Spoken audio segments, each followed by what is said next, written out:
Okay, nerds, we're going to move on to painting some more of the details on these Tyranid models. We're going to black out the teeth and the eyes. And then we're going to paint the teeth silver. And then we're going to do some striping on the carapace to add a little visual interest, to highlight it a little bit. Here's an example of my termagant, where I've already done all that work. So you can see we're going to do, just like the alien xenomorphs, we're going to do silver metallic teeth. We're going to paint the eye black, the little shiny dot there, and then we've got to stripe up the carapace. It's not super clean work. It's not really beautiful by itself, but it looks pretty good in a cluster of these guys. So that's what we're going to do next. Following that, we're going to go through on our models and fix some of the errors from the original painting. So you can see here, for example, I've got too much blue under the eye, or over the eye here on the side of the head, or it's too dark green in some of this area where I want to lighten that up again, back to the original arcane acid paint from Dwarven Forge, Picorni colors. So we'll go back and do that as well. And then we'll do the base. So with the base, it's going to be pretty straightforward. It's just a dry brush of literal pink over the blue to keep it super simple and let me move forward without having to delay this Tyranid army. For the black, we're going to use Black Legion Contrast, which I've really come to love as a black. Covers very well, very quickly, and easy peasy to use. So let's get started. I have this busted up synthetic number 2 size brush that I like to use for contrast paints right now. You can see it's got a little bit of a hook on the tip, which is actually ideal for this. So the hook helps me. I use a shot glass, which is also a reservoir for some random plastic bits, but I use that for holding my contrast paint pots because I'm going to pull the paint right out of those. Get a little bit on there, get our model, and we're going to find that hooked tip. I'm going to dab off this paint just a little bit, and I'm going to use that hooked tip to get into the eye right there. Just like that. And I can use it to wrap around the teeth.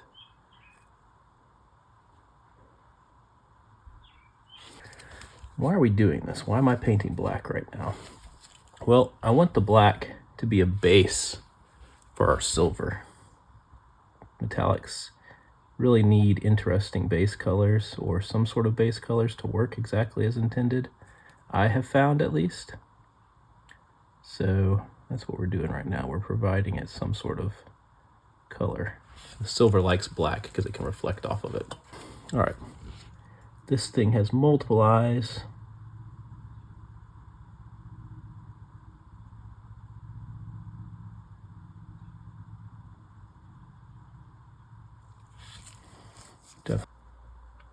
Lots of reasons you don't like hooked tips, but this is not one of them. This is when it becomes actually useful for these synthetic brushes to start falling apart on you.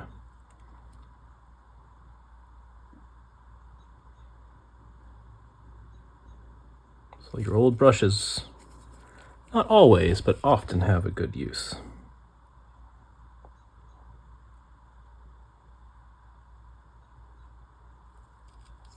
Okay. Feel pretty good about that. One more.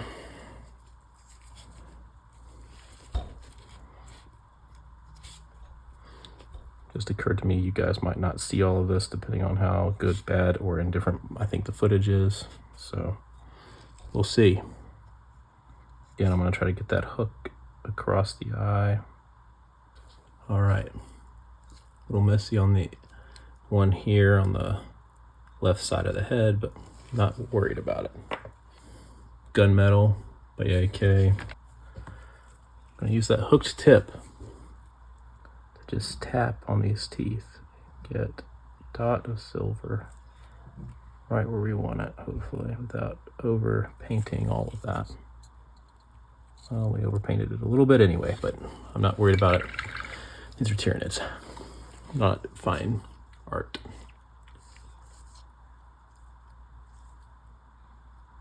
I give myself to be a little messy on Tyranids. I just happen to have pure white on my desk, so that's what I'm going to use, although any white-ish color will work. And I'm just going to put a little dot in the eyes to indicate a little specular highlight. Got to do more of a dot than that, unfortunately. It's okay. Sometimes these things take multiple passes.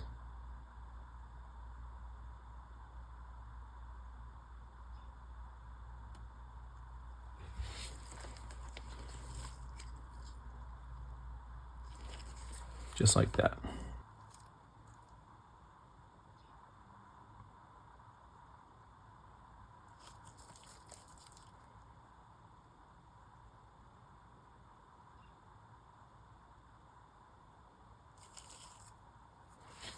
Hopefully that shows up pretty well.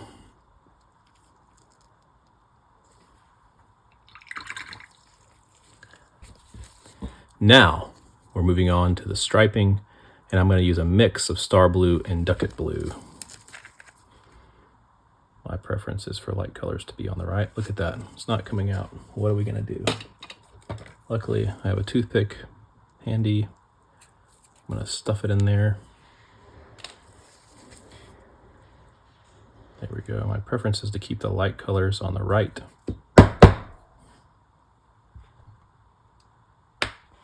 Ooh, that was really bad.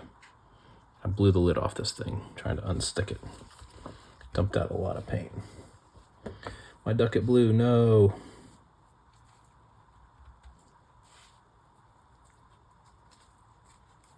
Well, sometimes it'd be like that, folks. Just absolutely paint covered.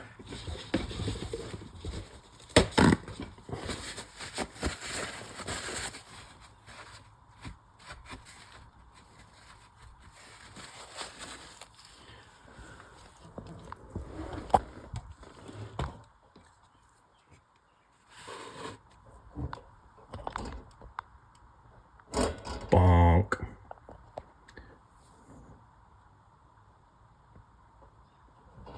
Don't be like me. Be careful with your paint. Now we're going to add some star blue.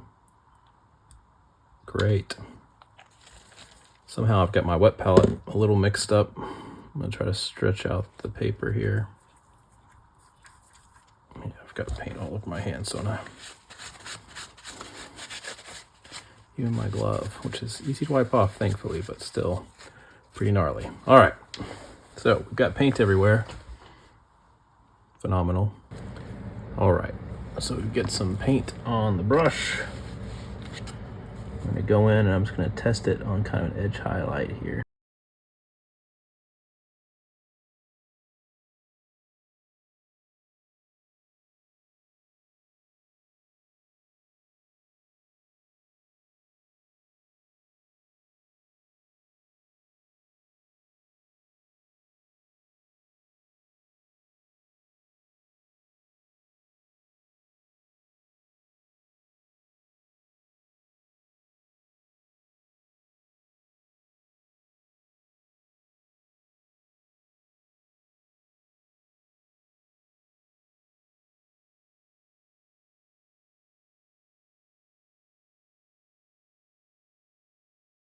Hopefully you can see what we're trying to achieve by doing this.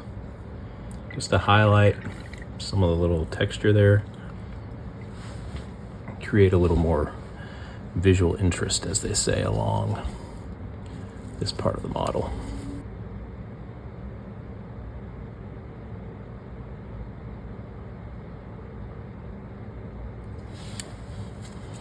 It doesn't have to be perfect. It doesn't have to make a ton of sense. It just has to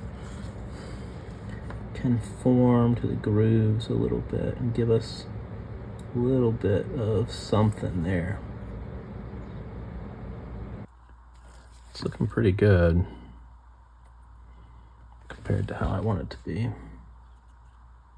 Doing a little scratching across the top of it on these little pillars on its back, whatever you might call those, just to make sure that they're really visible from the top of the model, because most of the time you're going to be looking at the model something like this, right? Or like that. It's not a display piece, it's a play piece. So that's what I'm going for. On to the last leg of this Tyranid race, nerds, and that is cleanup.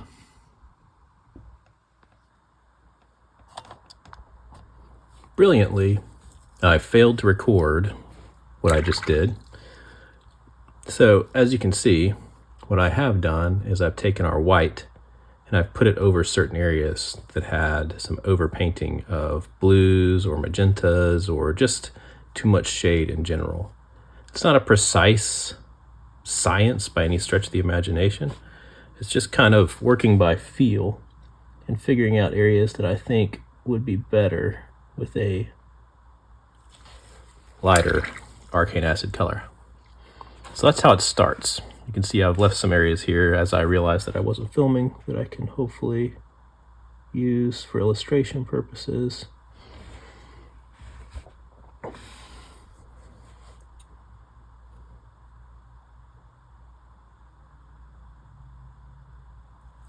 Areas where I just wasn't really happy with the coloration.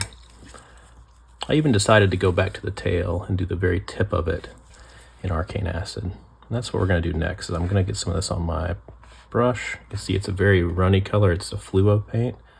These act in a very specific way, which is poor coverage. But also, as you can see,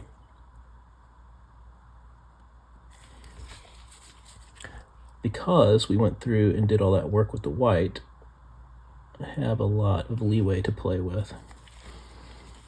And it will start to work wonders for us there. So I'm going to go through and tag all these white areas now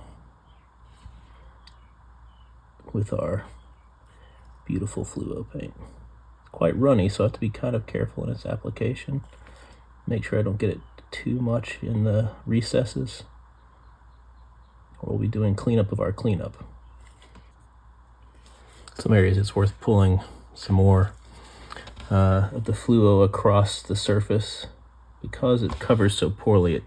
That translucency really helps us do some blending work and helps us sort of mask the fact that we're going to have these sharp white contrast areas.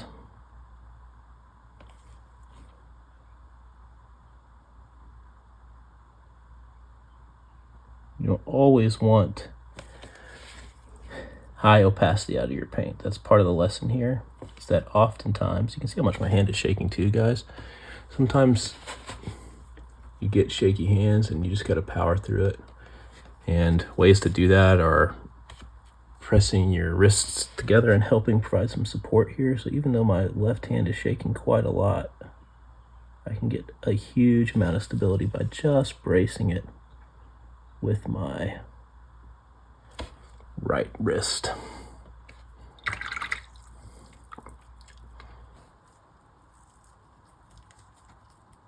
Again, this is a gaming piece. I'm not going for perfection here. I'm just going to make sure that I'm happy with it and that it feels good and crazy, and that it'll pop off the table like a rocket.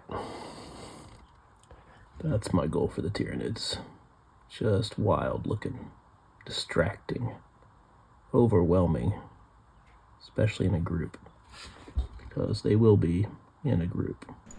That concludes the discussion of this leg of my Tyranid army. Please like, subscribe, and leave a comment letting me know what you think of the scheme, and whether you'd like to see more army painting videos on this channel. These things are blisteringly bright on the table, and I'm really happy to have them done. And through this process, and in particular on the set of bugs I shared, I'm excited to have learned to love painting my Tyranid scheme. After filming this, I went on to finish my Neurotyrant, Psychophage, and Screamer Killer Carnifex in the same Hive Fleet Cleptes style. I even did a little blending between the magenta and arcane acid in a few places that I think turned out really nice and helped sell the extraterrestrial biological nature of these Tyranids. I also included highlights of Pro-Acryl's fluorescent pink over some of the magenta areas, including the brain of the Neurotyrant, the tentacles and the side orifices of the Psychophage, and the neck, eyes, and head of the Screamer Killer. Overall, I'm really pleased with how this army came out, and that it was relatively quick to paint to a crazy eye-catching level. I'll certainly be painting more next year probably, including a Lictor, an old metal Pyrovore, and a Norn Emissary. If you want to see more of these NIDs, let me know in the comments below. For now, Ki Exion.